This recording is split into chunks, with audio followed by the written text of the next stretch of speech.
Hi guys, hope you're all doing well. I'm making a flip video. What is that strange noise? Anyway, I'm making a flip video mainly because I just shot about 20 minutes of recent vinyl finds and I realized that the battery had died about halfway through and I'm just not in the mood to sit down again and talk to you guys and redo it. So I thought I'd try a flip video inspired by a channel I really like called Vinyl79. I think his name's Stu and he's from Canada. And he just does flip videos of things he's bought recently. Really simple, doesn't talk too much, and just shows lots of records, which is what we all want at the end of the day. So I'm going to do that. This is something I picked up in Melbourne. Basically, these are all jazz records, is what I'm going to say. Stuff, yeah, dating back from sort of the beginning of the year. Something I've been wanting for a very long time. This is a later US pressing. It's on the green label Impulse, but as you can see, it's in absolutely mint condition. You rarely see something, an Impulse record, especially this record, in such good shape. Absolutely worth it, and an amazing record. Coltrane, this is one that I didn't have.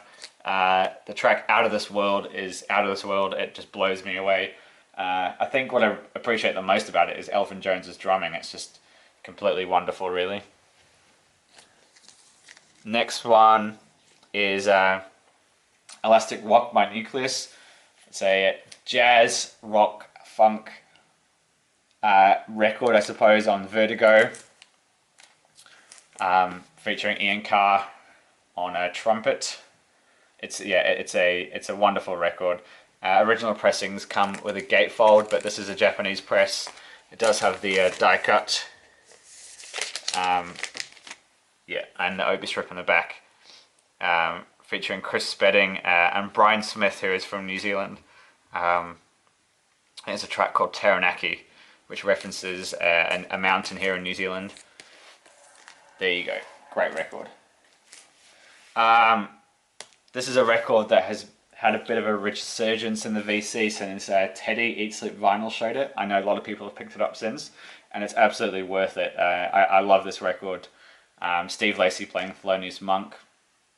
They take Thelonious Monk songs and really spin them out and mix it up, but they keep that essence there. You can hear Steve Lacy even on trumpet. You hear Monk, bits of Monk. You can hear elements of Monk in it, which is really cool to hear. It's really hard to describe it if you know Monk's sound. It has this essence in it, and for the year it came out, it's quite ahead of its time. I'm really happy with this. I need to get more Steve Lacy records. This is a African record from the National Orchestra of Benin. I think it's called Les Volcans, which I assume is the volcanoes. Really cool mixture of African styles in here. Some of the tracks are a bit more folky, like African folk, down to earth. Some are more joyous, with trumpets and horns. Some have quirky like synth and keyboard lines, which sort of have like a William Onyeabor touch. I think these guys were featured on one of the Analog Africa compilations. I found this dead stock copy in Melbourne too, really cheap. It's a Nigerian pressing. Worth a listen, quite catchy. Nothing mind-blowing or earth-shaking, but I do find that I know the tracks quite well and I can, hum along to them despite not knowing the words. Yeah, really cool. Just going to have a slurp of coffee, if you don't mind. I'm very paranoid about the camera cutting off again. Head, Blackpool Cool. This is a private press. It's UK jazz, and the fact that the guys are actually from Scotland, but their cover references a place called Blackpool, which is on the east coast in the north of England. A place I used to go to as a kid every year as a bit of a trip away around Christmas time. There's a tower and you can get ice cream there. It's a bit of a seaside town. I imagine it's not very nice now, but back in the 70s and 80s it was quite a pleasant little seaside town. Jazz, rock, funk, very similar to Nucleus. It's not a cheap record. I didn't get it for cheap. I think there's moments that are outstanding, there's moments that are really average. I'm not 100% sold that I'm going to keep it yet. I'm sure if you're really into private press things, it's a monster record. But for me, the music as yet isn't quite up there with the price tag. We'll see. This record is probably worth the price tag 5 times over for me. It's an absolute monster record. Fela Kuti and Africa 70 with Ginger Baker live. Just the recording of this, the atmosphere, you get a sense of the room. Ginger Baker and Tony Allen are doing double drums at some points. Absolutely rhythmic. The vibe is pulsating, and it's a wonderful record. It's my favorite Fela record, and you know, I'm sure a lot of people would agree. This is out of this world. This is an original pressing on a Signpost USA. I got this in Melbourne. I did some trades at a record store here, and this was something they had that I thought I would pick up, mainly out of curiosity. I've seen this posted around a few times. It's a jazzy gospel record. Again, the opening track, Like a Ship Without a Sail, is out of this world, wonderful. There's bits that don't really connect with me as much. The bits that aren't jazzy, I suppose, I'm not really connected with. It's definitely worth a listen.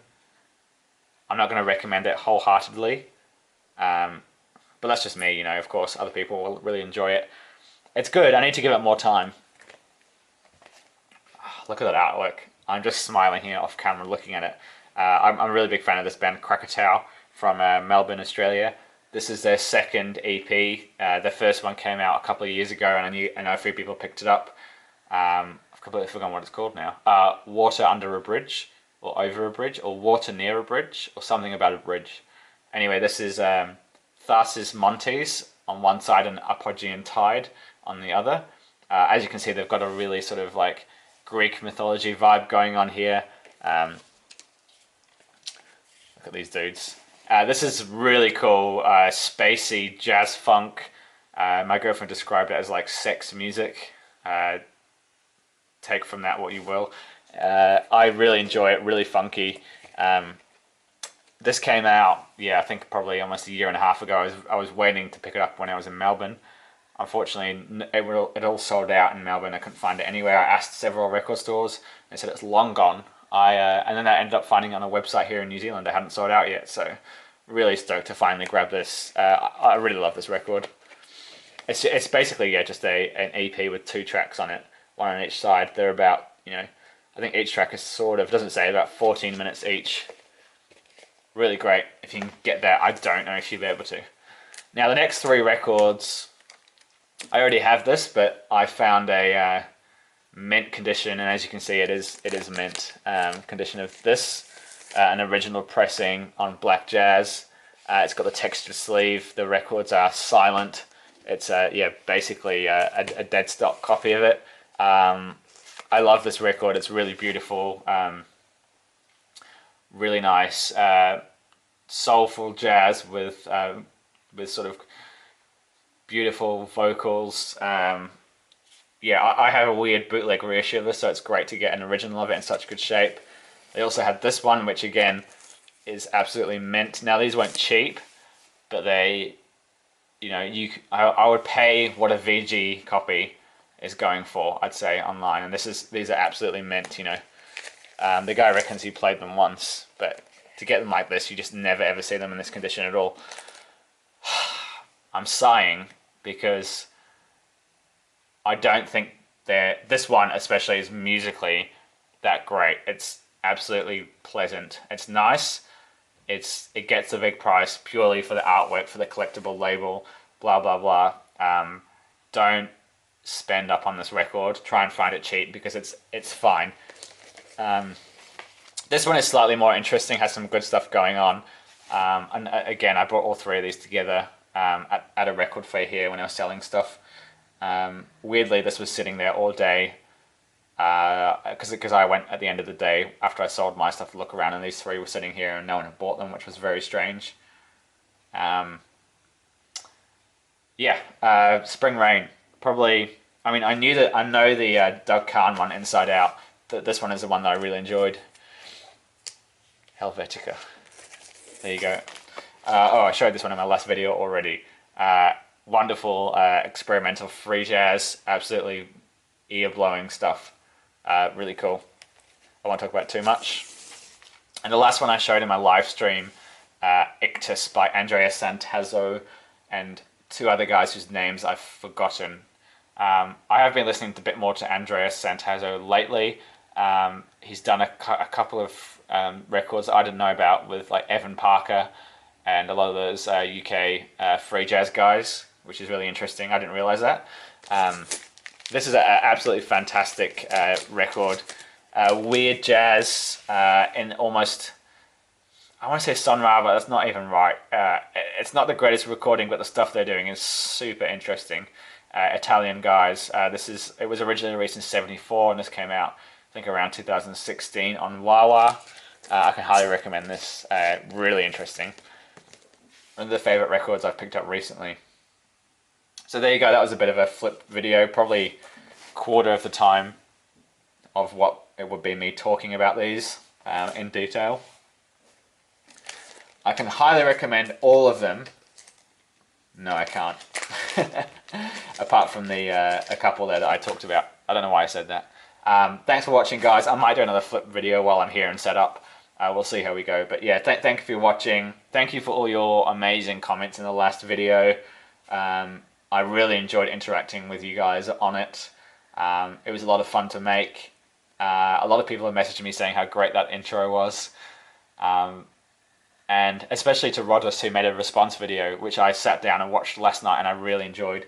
It was nice to hear from someone who also lives here and has a similar perspective or and even a slightly different take on things. So check out his video. But yeah, thank you for watching. That was my recent vinyl finds. Jazz, keep an eye out for the next one. There's some really big records in there. Cheers, thank you guys, bye.